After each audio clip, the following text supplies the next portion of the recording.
The United States of America, known as Land of the Free, Home of the Brave, has come to symbolize freedom throughout the world. People from all nations and from all walks of life have called the United States home.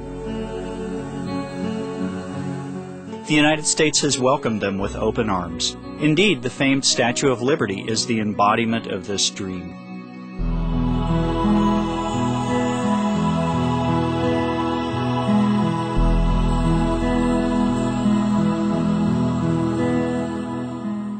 In New York's public education system alone, its student body represents 145 different countries. The United States has a deep affinity with Supreme Master Chinghai. With her boundless love and compassion, Supreme Master Chinghai has provided humanitarian assistance to many parts of the United States. In 1993, she sent relief teams to provide financial and material assistance to the victims of the 6 Midwestern states that were severely affected by heavy rain and flooding.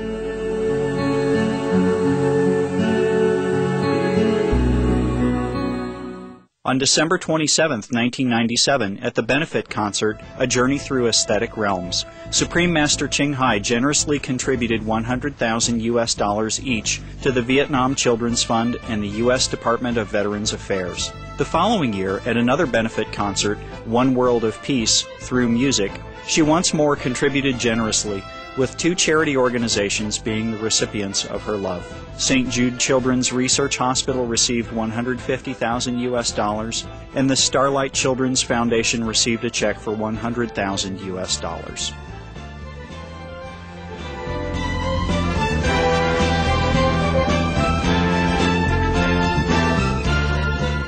Additionally, in the face of one of the worst human tragedies ever to occur on U.S. soil, on September 11, 2001, Supreme Master Chinghai responded immediately, sending relief teams from around the country and all over the world to Ground Zero in New York City.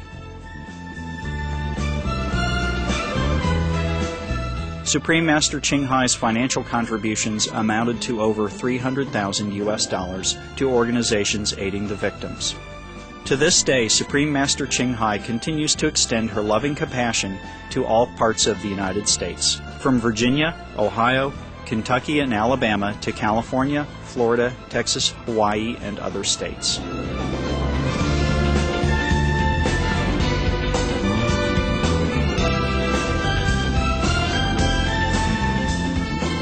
We now invite you to listen to the following discussion with Supreme Master Chinghai and our association members entitled Life-Giving Spring, Sun, and Rain in Chicago, Illinois, USA in February 1994.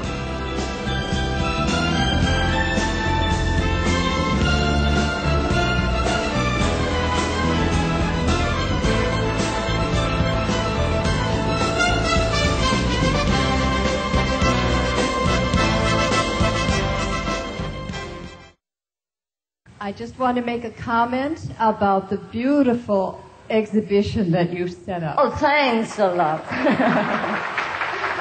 Well, we beautify the world. I admired every wonderful garment and every beautiful painting. Everything in that room is exquisite. That's love for beauty. Yes. Thank you. Thank you. You see, we have also many monks here from Korea. They're true monks. They wear very simple dress, but they're also beautiful. Merci, maître. Je vous dis grand merci d'être là ce soir. Et je suis très content d'être le porte-parole de mes amis de Paris. Je voudrais bien savoir quand est-ce que vous allez venir nous voir à Paris. Peut-être l'année prochaine. Merci. Okay. Vous en prie. You all understood, I know. She wanted me to come to Paris to see them. So I said maybe next year. So I said thank you very much.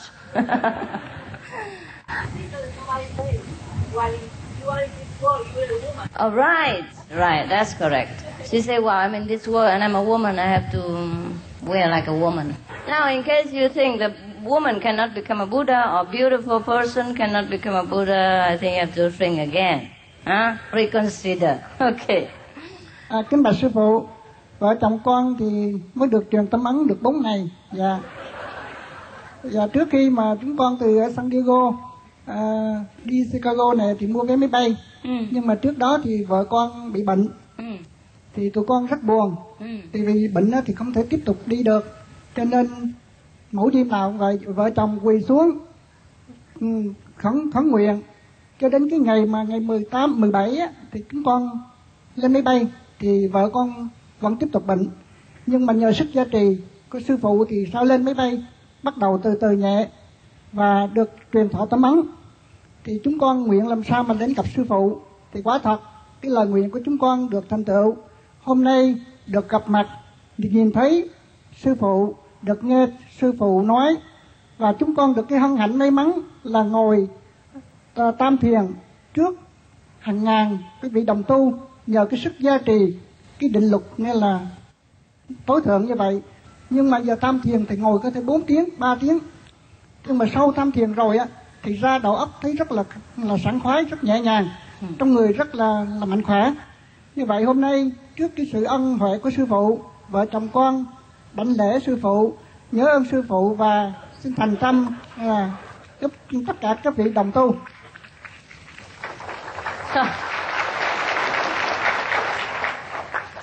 He came from Vietnam, therefore he talked very long because it's a long way. Well, he just say thank you because his wife was sick before he came here, and they wanted to come here for the initiation and have also meditation and things like that. And she was very, very ill and couldn't go if it continued like that. But they keep praying every day, you know. And then finally she got better now, and then they thank you, and meditation very good, very nice. We come out to eat. We care about the food. I was thinking about making the restaurant for for the people who want you to eat, the vegetarians. I wish you luck. Okay. All right. You do whatever job you want. Okay. I wish you luck, huh?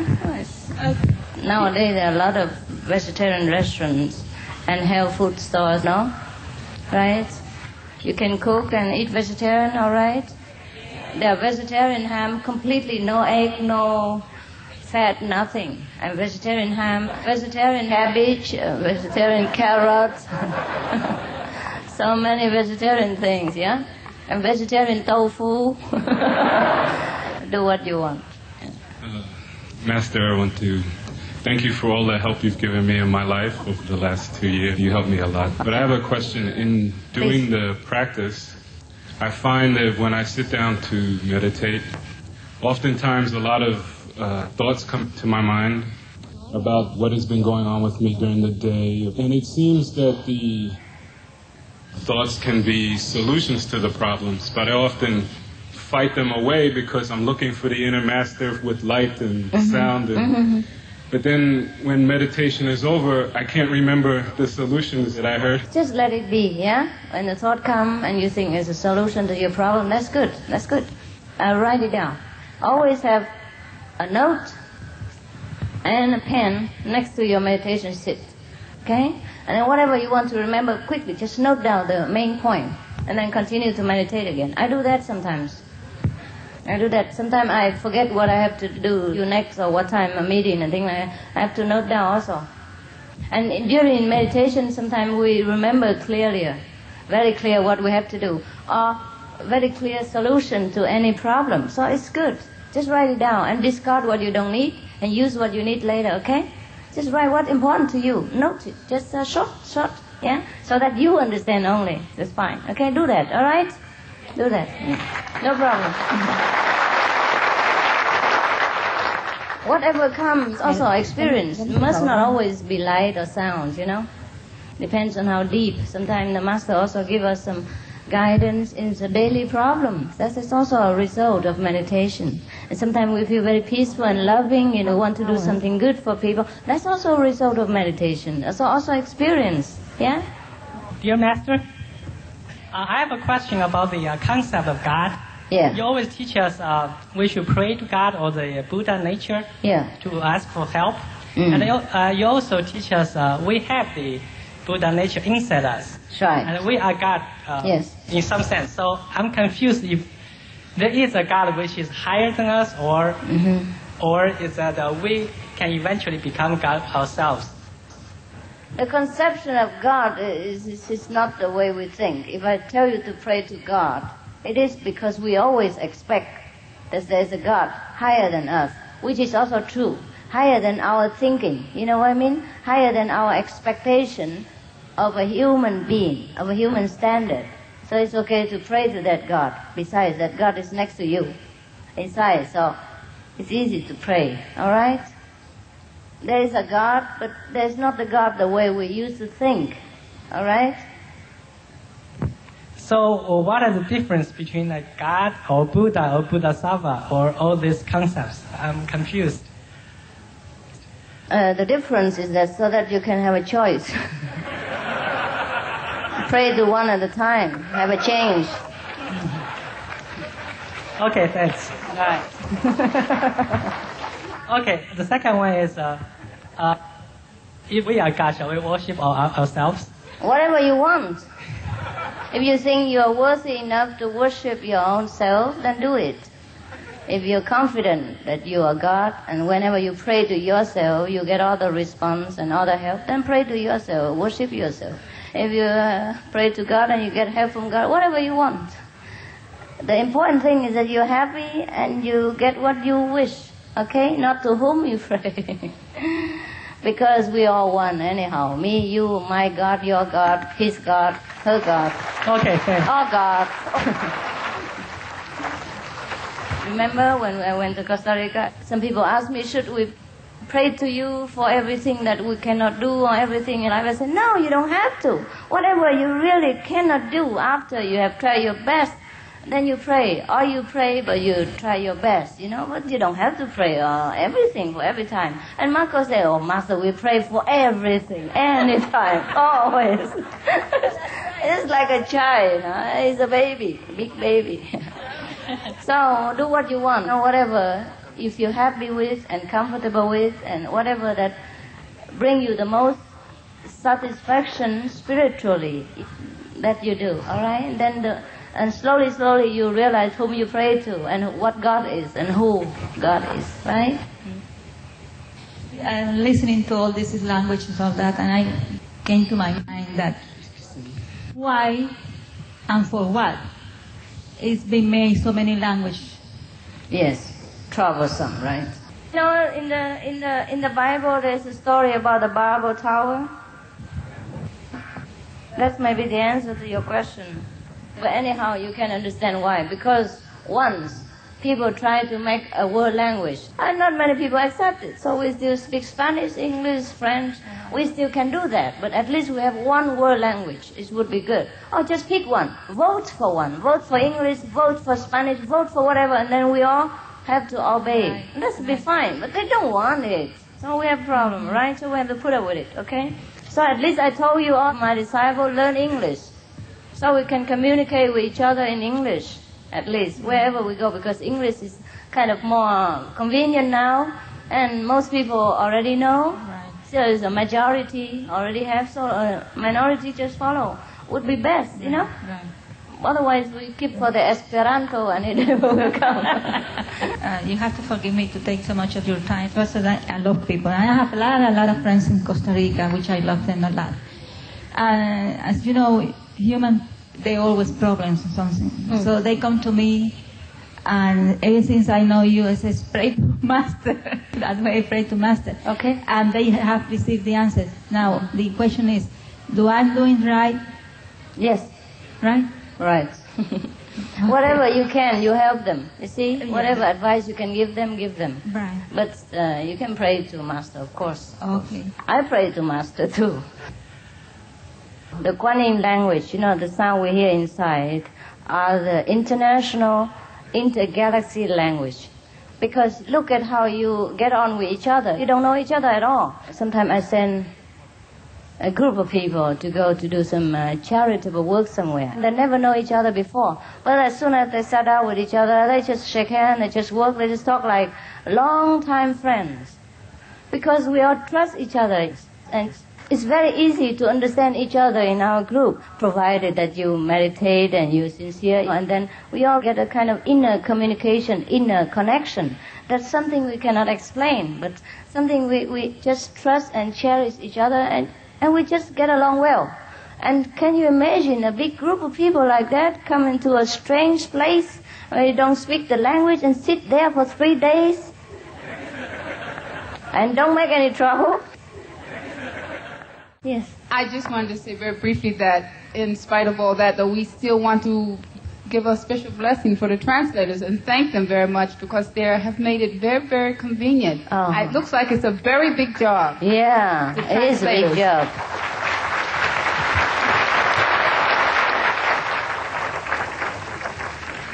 It's a very big job to translate on the spot. Master, very beautiful. My experience when I first saw your photos after many years of sojourning and being with holy men, lamas, gurus, it was all about finding the God within the self. Yes.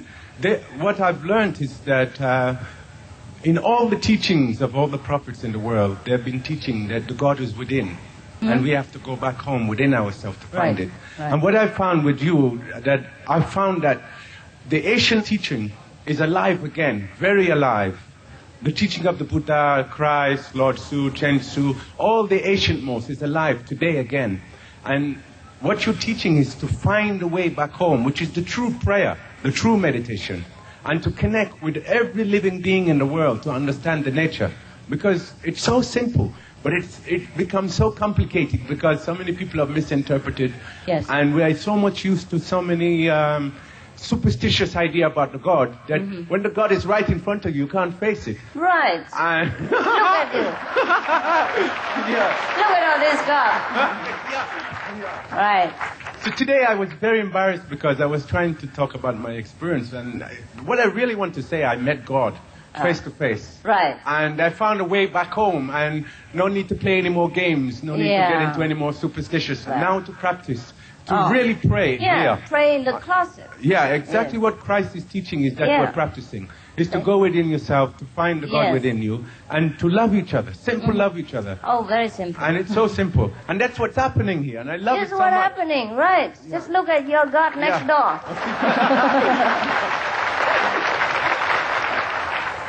Look and feel the love that you have. How many people work so that you come here and sit warmly and comfortably with all this equipment all ready and all the food in the kitchen. You know, they work every day. The same group, they volunteer. And look at all this work. If you can't feel love and you can't feel happiness here, well, Buddha helps you. We are different Buddha. You see, this is God. This is love. This is true love. Unconditional love. Can you find that anywhere? You pay a first-class hotel, you won't get that service even. Not with love, huh? Not always. Not always you pay the money and you get the first-class service. No. Most often you are disappointed. And it's for nothing, you know? And sometimes you get even bad treatment for the money you pay, you know? So this is true love.